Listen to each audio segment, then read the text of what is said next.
ठुमरे ठुमरे, ऐसी दुर्गति बनाऊंगा कि जिंदगी भर पछताओगे, याद रखना। हमने कभी मना नहीं किया भैया, आप कुछ भी कर सकते हो। लेकिन एक बात कहें, बहुत ही गलत हाथों में खेल रहे हो। करना कैसे नहीं है, वो तुम्हारा बचपन का दोस्त है। दोस्त था माँ, अब ना बचपन रहा ना वो दोस्ती। पहली बार मैंने अपनी माँ की ममता में अंधी होकर क्या कुछ नहीं सुना दिया उन्हें, सब तेरी वजह से। भाभी जी, सरकार को खबर कर दीजिए। पहली बार मैंने उन्हें इतनी बड़ी उलझन में देखा है, बहुत परेशान थे। पहली बार इस बेहुदा ने ऐसा दिन जो दिखाया है। नंदिनी, ले जाके इसे कुछ खिलाओ पिलाओ, पता नहीं कुछ खाया पिया है या भूखा पड़ा हुआ था वहां। नहीं जावेद भाई, नहीं, इन सब की बहुत गुलामी करके देख ली, इतनी परवाह की इनकी, इसका ये नतीजा मिला। अगर इन्हें हमारी परवाह नहीं है, हमें भी इनकी कोई कदर नहीं, कोई कदर नहीं है। ये कहने की बात है भाभी जी, मैंने आपकी तड़प इन बीते दिनों में, आपकी ममता की तड़प देखी। अरे अब क्या, अब भी शर्म नहीं है तुझको? अब तो अपनी गलती मान ले, बोल, माफी मांग, माफी मांग। सॉरी मां, मेरी सॉरी।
लगता है आज अखबार में आपकी अचीवमेंट की खबर छपी है।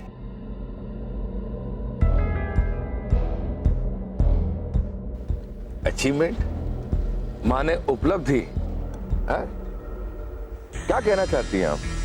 वही जो आपने जावेद को घर पे बुलाकर पाई है। सच में आज तो आपने मेरा दिल खुश कर दिया। ओह, कटाक्ष। तो आज मैडम सुबह सुबह कटाक्ष के मूड में है, ताने। अब आपने काम ही इतना महान किया है, वो जावेद इनडायरेक्टली आपको धमकी देकर चला गया और आपको तो पता भी नहीं चला। क्या लगता है आपको? हमारे दिमाग में भूसा भरा हुआ है, गोबर भरा हुआ है, मुझे कुछ अकल नहीं है। अरे हम सब समझते हैं, सब जानते हैं हम, उसने क्या किया, क्यों किया, सब पता है हमें। अगर आपको सब पता है तो फिर आपने उसे जाने क्यों दिया? राजनीति ये राजनीति है मैडम। जहां सुई से काम चल सकता हो ना, वहां तलवार भाजने की क्या जरूरत है? अरे हमने उसे थाने में बुलवाकर बिठवा दिया उसको 2 घंटे, बस।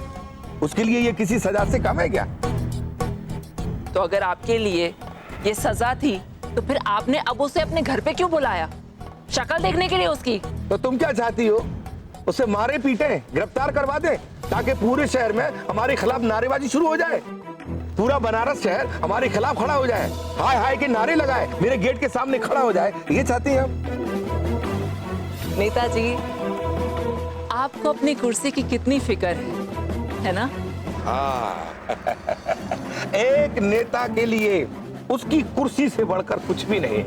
वो जो कुछ भी करता है अपनी उसी कुर्सी के लिए करता है। हाँ, ये विपक्ष पार्टी है ना, हमारे ऊपर आंखें गड़ाए खड़ा रहता है कि कब मौका मिले नजर चुके और प्रेस और मीडिया को बुलाकर थू करवा दें। समझे?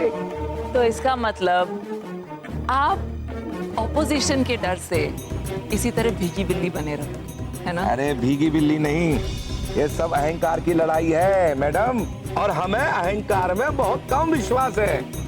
और तुम्हारा ये पंडित जावेद और तुम्हारे बीच जो चक्कर चल रहा है वो सब क्या है? ये सब अहंकार की लड़ाई है। क्या कहते हैं उसको अंग्रेजी में? ईगो। तो आपके लिए मेरी बेइज्जती, मेरी इंसल्ट सिर्फ एक बैटल ऑफ ईगो है, राइट? और नहीं तो क्या है? अरे जावेद को तुम नहीं जानती, बहरूपिया है वो, बहरूपिया। विपक्ष में जाके उठता बैठता है, अब जितना डांटना फटकारना था वो सब कर दिया। अब क्या चाहती हो तुम? फांसी पे लटका दे उसको? नेताजी, मैं तो सोचती थी कि आप राजनीति के एकदम पक्के खिलाड़ी हैं, लेकिन अब समझ में आया आपसे नहीं हो पाएगा। एक छोटे से मामूली से इंसान से निपटना आपके बस का नहीं, रहने दीजिए आप। मामूली नहीं है वो, हमारे खिलाफ अभियान छेड़ देगा और फिर अगले हफ्ते विधानसभा का सत्र शुरू होने जा रहा है, शीशा लेदर करवा देगा वो। बात करती हूँ। वाह वाह नेताजी वाह, थैंक यू सो मच। कल तक वो आपके लिए सिर्फ एक सड़क छाप था। मैं जानती हूँ कि वो ये सब आपके लिए बस का नहीं है, नहीं हो पाएगा आपसे, रहने दीजिए। आप बस अपनी कुर्सी संभालिए, इसके बाद आगे की लड़ाई मैं अकेले लड़ूंगी। लेकिन एक बात याद रखिएगा नेताजी, ये जिस कुर्सी की आपको इतनी फिक्र है ना, ये कुर्सी आज तक किसी की भी नहीं हुई है और आगे भी नहीं होगी। नमस्कार।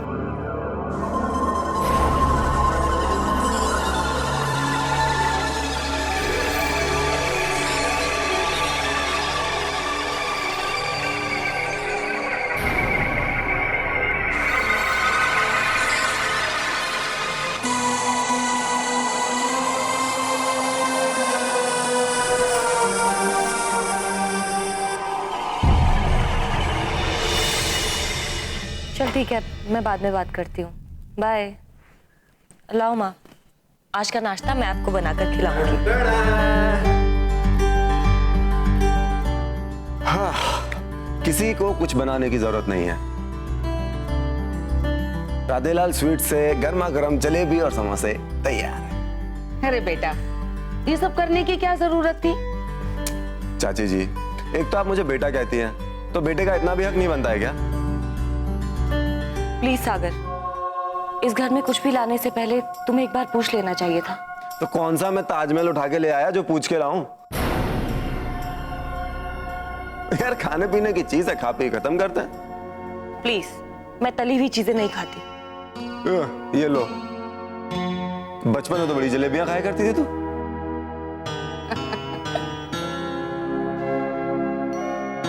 लगता है तुम अभी तक भी बचपन के दिनों से बाहर नहीं निकले हो।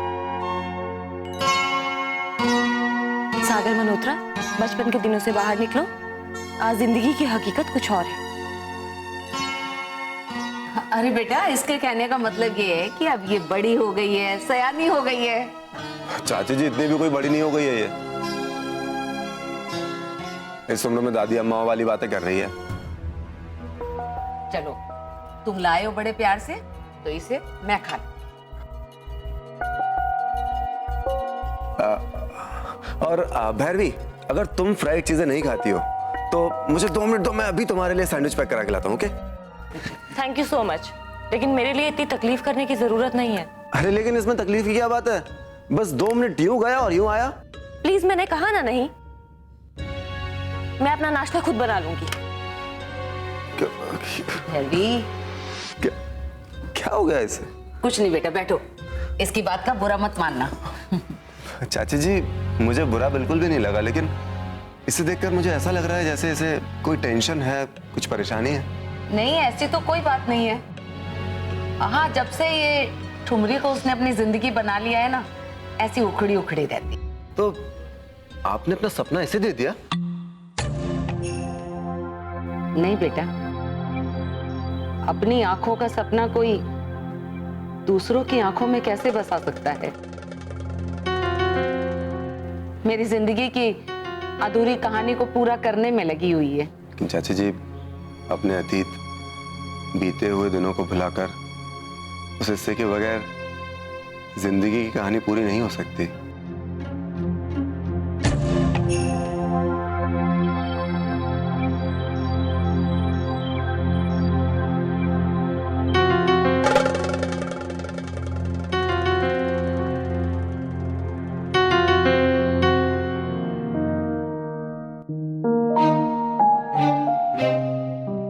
माया, नाश्ता लगाओ, ऑफिस के लिए देर हो रही है।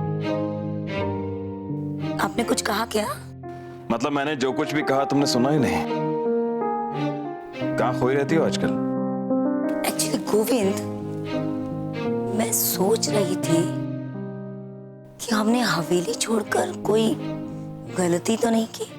माया, घूम फिरकर एक बात कितनी बार सोचोगी? अरे भूल जाओ, बस करो।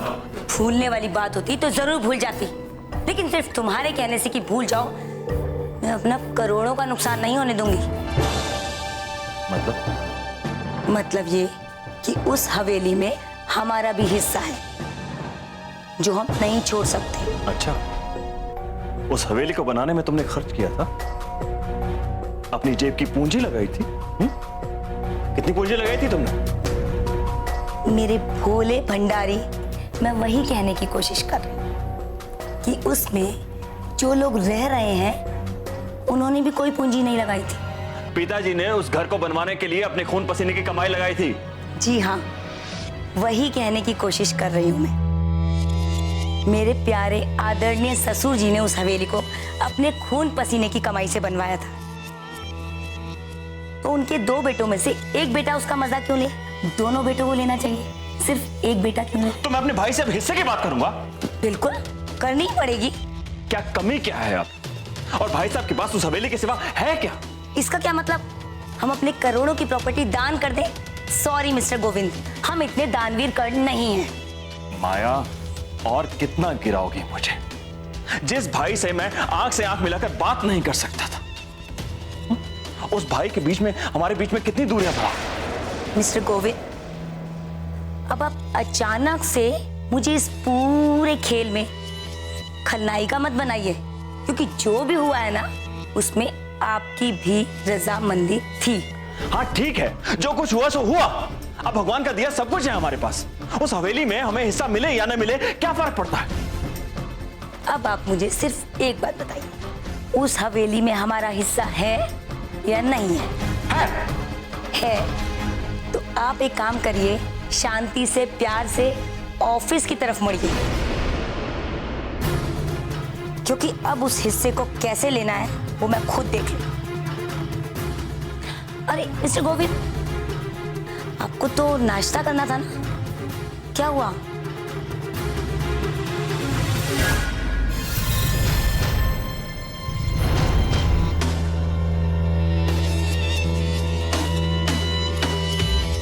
हिस्सा? इस हिस्से के लिए तो बहुत बड़ी महाभारत हुई थी।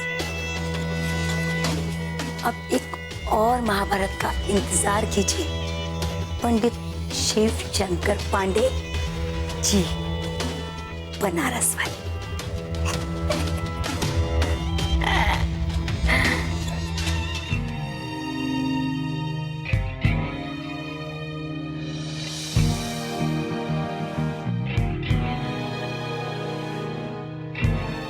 हमारे कहने का इतना बुरा मान जाओ? हमारे कहने का ये मतलब था कि कोई भी लड़ाई गुस्से से नहीं लड़ी जाती, हमेशा कूटनीति से लड़नी चाहिए, बस। देखो, ना तो मुझे राजनीति आती है, ना कूटनीति आती है। अरे तो इसमें कौन सी बड़ी बात है? मैं किस काम आऊंगा? मैं हूं ना तुम्हारे पास। अरे यही तो मुझे समझ में नहीं आता है। अरे भाई तो समझो ना,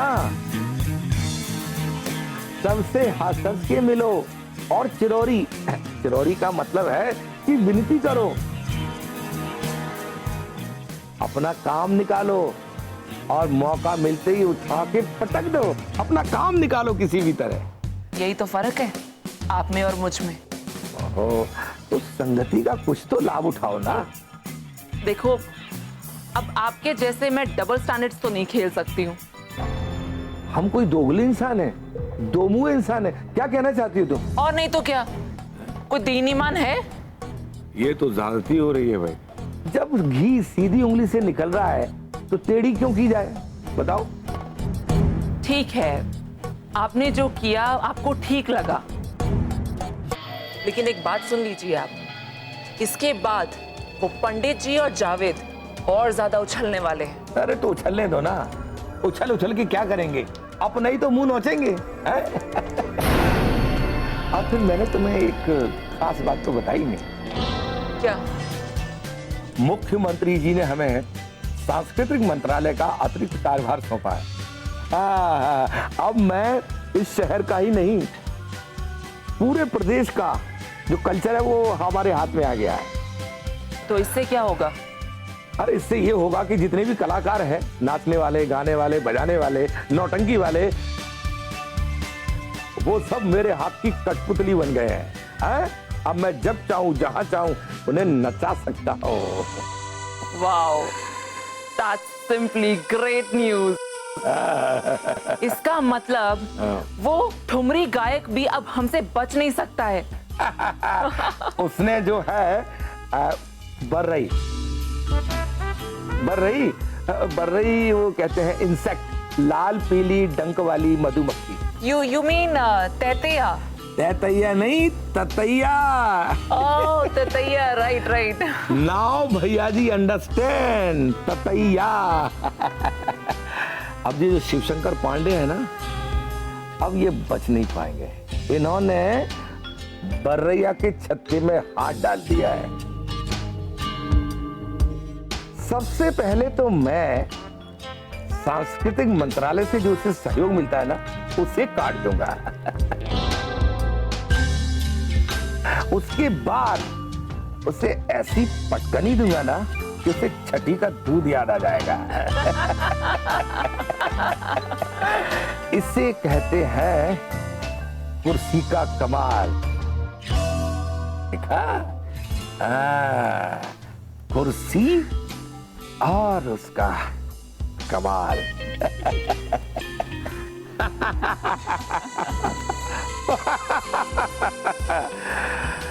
कुर्सी और उसकी ताकत, अब आएगा मजा। क्या कहा तुमने? जब तुम्हारे रास्ते अलग हो चुके हैं तो बार बार फोन करने का क्या मतलब है? इंसान किसी को फोन क्यों करता है? कोई जरूरत होती है इसलिए ना। मैंने तुम्हारी सारी जरूरतें पूरी कर दी हैं। अब तुम मुझ पर किसी भी बात के लिए कोई दबाव नहीं डाल सकती। दबाव कौन डाल रहा है? थोड़ी तंगी हो गई है इसलिए फोन की। जो आग बुझ चुकी है उसकी राख को खोदोगी तो सिर्फ चिंगारी ही मिलेगी, ये याद रखना। क्या मतलब? हम जल के राख हो जाएं और तुम्हें पता भी ना चले? ऐसा क्या हो गया? हमने अपनी और अपनी बेटी की जिंदगी को तकदीर के हवाले कर दिया है। अब आगे उसके साथ जो भी कुछ होगा उसके लिए मैं कसूरवार नहीं हूँ। गड़े मुर्दे मत उखाड़ो, नहीं तो तबाही होगी, मेरी भी और तुम्हारी भी। अगर हमारी तबाही हमारी किस्मत में लिखी है तो उसे ना तुम रोक सकते हो ना मैं। बार बार फोन क्यों करती हो? पैसे खत्म हो गए हैं। रहने को इतना बड़ा आलीशान घर दिया, अब क्या 2 वक्त की रोटी के लिए हाथ पैर भी नहीं चला सकती? आलीशान घर दिया है तो कोई एहसान नहीं किया मुझ पर। मकान के कागजात अभी भी तुम्हारे नाम हैं। अच्छा ठीक है, कल तक तुम्हारे अकाउंट में पैसे पहुंच जाएंगे।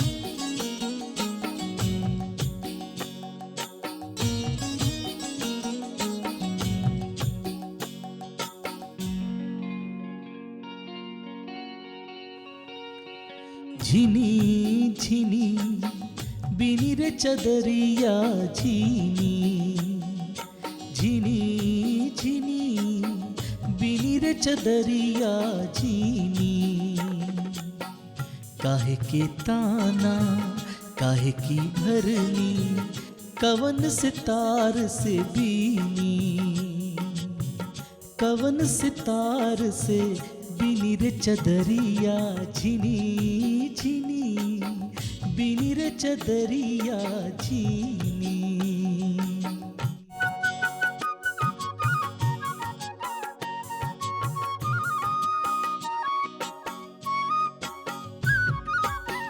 अरे वाह वाह जुम्मन मियाँ।